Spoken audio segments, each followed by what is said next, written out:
ఎత్తు ఎంత 6 ముళ్ళ జానుడే కావచ్చు కానీ నా దేవుడు ఆకాశములు పట్టజాలని దేవుడు. ఆమేన్. ఆకాశములు పట్టజాలని దేవుడు నా దేవుడు. దావీదు కన్నులు ఏం చూశాయి ఏమండి? ఆకాశములు పట్టజాలని దేవుని సౌందర్యాన్ని, దేవుని రూపాన్ని చూశాడు. అందుకే అందరి కన్నులు ఒకేలాగా ఉండవు అంటారు. ఏమండి? అందరి కళ్ళు ఒకేలాగా ఉంటాయా? అక్కడ ఉన్న రాజు కన్నులు మొదలుకొని సైన్యం అంతా లేక ఆ దేశ ప్రజలందరి కన్నులు వాణ్ణి చూసి భయపడ్డాయి. వాని ఎత్తును చూసి, వాని ఆకారమును చూసి భయపడ్డారు. కానీ దావీదు బాలుడైనప్పటికీ, చిన్నవాడైనప్పటికీ, యుద్ధ నైపుణ్యము లేనప్పటికీ, ఎంతో కదా మరి కన్నులు తిరిగిన వీరుడు కాకపోయినప్పటికీ దావీదు భయపడలేదు. దావీదు కన్నులు ఏం చూశాయంటే దేవుని శక్తిని చూశాయి, దేవుని బలమును చూశాయి, దేవుని గొప్పతనాన్ని చూశాయి, దేవుని ఔన్నత్యాన్ని చూశాయి.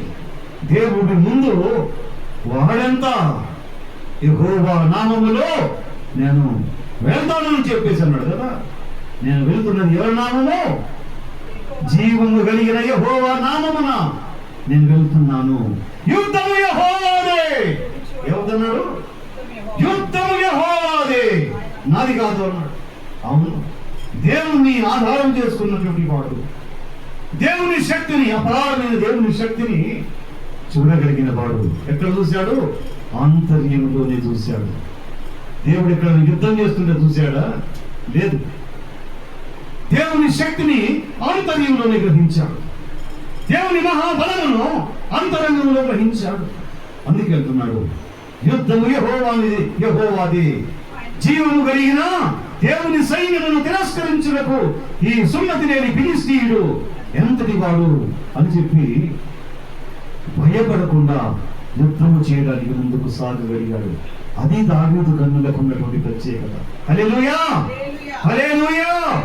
అవును కదా, దావీదుకు ఉన్నటువంటి ప్రత్యేకత ఎంత గొప్పదో.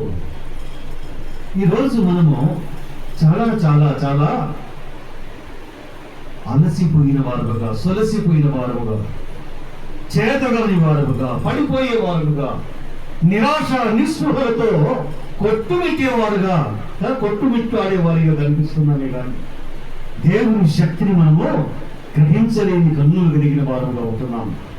దేవుని శక్తి మహా గొప్ప శక్తి, దేవుని బలము మహా గొప్పది. ఆయన మహా గొప్ప జయశాలి అయిన దేవుడు, బలశాలి అయిన దేవుడు, సైన్యములకు అధిపతియకు యెహోవా అని ఆయనకు పేరని వాక్యం సెలవిస్తూ ఉంది. ప్రియులారా, ఈ మధ్యాహ్న కాల సమయంలో ఆ దేవాది దేవుని గురించి నీవేం ఆలోచిస్తున్నావు? నీ చూపు ఏమై ఉన్నది కదా? నీ చూపు ఏమై ఉన్నది? దేవుని యొక్క వాక్యంలో చూసేది ఇంకొక వాక్యం చదువుకొని ప్రార్థన చేస్తున్నాం. 2 కొరింథీ పత్రిక 10వ అధ్యాయం 4వ వచనంలో ఒక శ్రేష్టమైన అద్భుతమైన మాట రాయబడి ఉంది. దయచేసి వాక్యం తీసుకునే త్వరగా చదివి సహాయం చేయండి. 2వ కొరింథీ పత్రిక, కొరింథీయులకు రాసిన 2వ పత్రిక 10వ అధ్యాయం 4వ వచనాన్ని నేను చదువుతున్నాను. మా యుద్ధోపకరణములు శరీర సంబంధమైనవి కావు కానీ దేవుని ఎదుట దుర్గములను పడద్రోయజాలినంత బలము కలవై ఉన్నవని మేము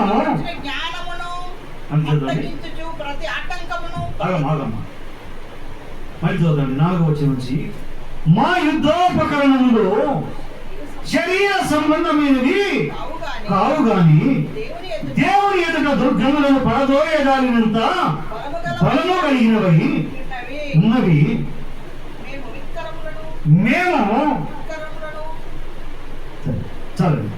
మా యుద్ధోపకరణములుగా మన యుద్ధము చేసే ఉపకరణములు, మన ఆయుధములు ఏమిటి అంటే శరీర సంబంధమైనవి కావు. మన యుద్ధోపకరణములు శరీర సంబంధమైనవి కావు, బాహ్యమైనవి కావు. అవి ఆత్మ సంబంధమైనవి. ఆత్మ సంబంధమైనవి, ఆత్మ సంబంధమైన యుద్ధోపకరణములు దేవుడు మనకు అనుగ్రహించాడు. ఎఫెసీయులకు రాసిన పత్రిక 6వ అధ్యాయము 10వ వచనాన్ని మనం చదివినట్లయితే, 10 నుంచి చదివితే కిందకి చూడండి. ఎఫెసీయులకు రాసిన పత్రిక 6 లేదా 12 నుంచి చదవండి. ఏలయనగా మనం పోరాడునది శరీరులతో కాదు, కానీ ప్రధానులతోనూ అధికారులతోనూ అంధకార సంబంధులకు లోకనాథులతోనూ ఆకాశమండలమున్న దురాత్మల సమూహముతోనూ పోరాడుచున్నాము. మనం పోరాడేది ఎలాంటి పోరాటము? ఆత్మ సంబంధమైన పోరాటం. మనం పోరాడినది ఎలాంటి పోరాటం అంటే, అది ఎటువంటి శక్తి కలిగిన వారినైనా జయించగలిగినటువంటి పోరాటం. ఆ కింది భాగాలకు వచ్చినట్లయితే ఏమంటాడు చూడండి.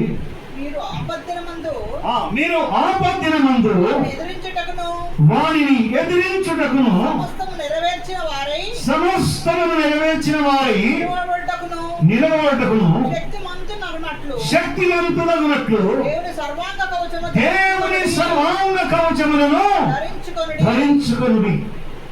ఏమిటా సర్వాంగ కవచములను చదవమ్మా. ఏలయనగా నీ నడుమునకు సత్యమును దట్టిని కట్టుకొని నీతియను మైమరపు తొడుగుకొని పాదములకు సమాధానమైన సువార్త వలనైన సిద్ధ మనసును జోడు తొడుగుకొని నిలబడుడి. ఇవన్నీ గాక విశ్వాసమును డాలు పట్టుకొనుడి. దానితో మీరు దుష్టుని అగ్ని బాణములను ఆర్పుటకు శక్తిమంతులు అగుదురు. హల్లెలూయా. ఎట్లా శక్తిమంతులు అవుతామో? కత్తులు ధరించకపోతే కాదు. ఇది కత్తులు ధరించకపోయేది కాదు, ఖడ్గములు ధరించకపోయేది కాదు, తుపాకులు ధరించకపోయేది కాదు, విల్లును బాణములు ధరించకపోయే యుద్ధము కాదు. ఆత్మ సంబంధమైన పోరాటం. దావీదు ఆత్మ సంబంధమైనటువంటి పోరాటములో ముందుకు కొనసాగాడు. అక్కడ శారీరకంగా విరవీగుతున్న గొలియాతును దేవుని ఆత్మశక్తితోనే జయించగలిగాడు. వారందరూ కూడా వాని ఎత్తును, వాని యుద్ధ నైపుణ్యాన్ని, వాని బలాన్ని బాహ్యంగా నిలబడి వాని రూపాన్ని చూశారు. కానీ దావీదైతే దేవుని శక్తిని చూసి, దేవుని బలమును చూసి మాట్లాడుతూ వాడిని ఎదిరించి వాడిని హతము చేశాడు. అవును, ఈరోజు మనం